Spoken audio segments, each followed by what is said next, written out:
정부 고위공직자 10명 중 4명이 농지를 소유한 것으로 조사됐습니다. 이들은 평균적으로 1,300평의 농지를 가진 데다 농지가액은 평균 1억 9천만 원에 달하는 것으로 나타났습니다. 시민단체에서는 고위공직자들이 농지를 투기의 대상으로 삼고 있다는 비판이 제기됐습니다. 김인경 기자입니다.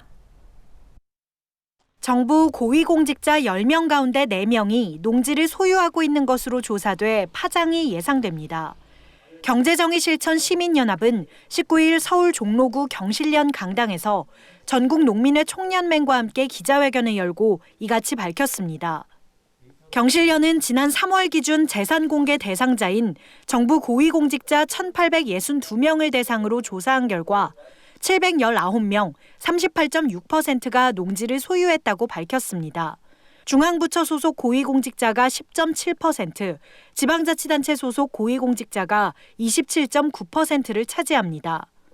사실은 농지는 농지법상 가경이 아니면 원칙적으로 소유가 금지되어 있습니다. 많은 장관님들도 적지만 농지를 소유하고 계셨습니다. 다른 사유 재산과 달리 더 어떻게 보면 공익적 성격이 큰데도 불구하고 이렇게 갖고 있다는 것 자체가 이들의 농지 소유 규모가 비교적 큰 데다 평당 가액이 고액인 점 또한 문제점으로 지적됐습니다.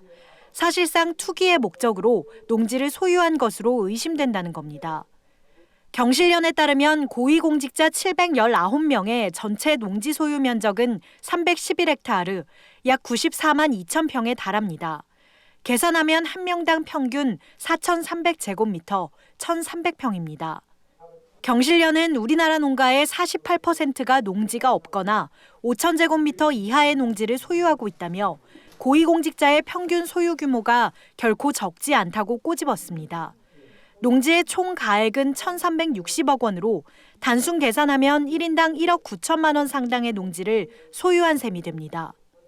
중앙부처 고위공무원들 5명 이상이 평당 100만 원 이상의 농지를 소유하고 있습니다. 이것은 명백히 이것은 농사를 짓겠다는 의도가 아니고 땅값이 오르기를 기대하는 그런 투기 심리가 아닌가 그런 생각이 들고요.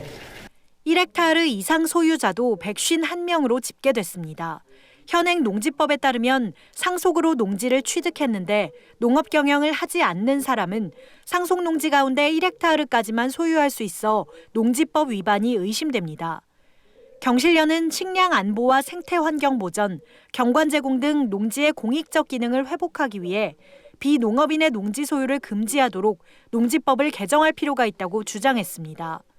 또 농지의 소유 이용 실태를 정기적으로 조사해 투명하게 공개하는 농지 통합 정보 관리 시스템을 구축해야 한다고 강조했습니다.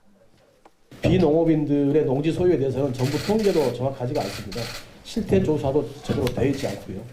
환경적으로나 이 식량 안보 차원에서 여러 가지 중요한 역할을 하고 있는 농지에 대해서 저희들이 관심을 가질 수밖에 없었고.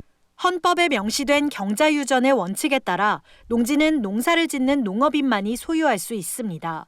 체험영농, 상속농지 등 몇 가지 예외 조항이 있다 하더라도 솔선수범해야 할 정부 고위공직자들이 농지를 투기의 수단으로 이용한다면 정부에 대한 신뢰도는 떨어지고 말 겁니다. 철저한 조사가 시급해 보입니다. NBS 뉴스 김인경입니다.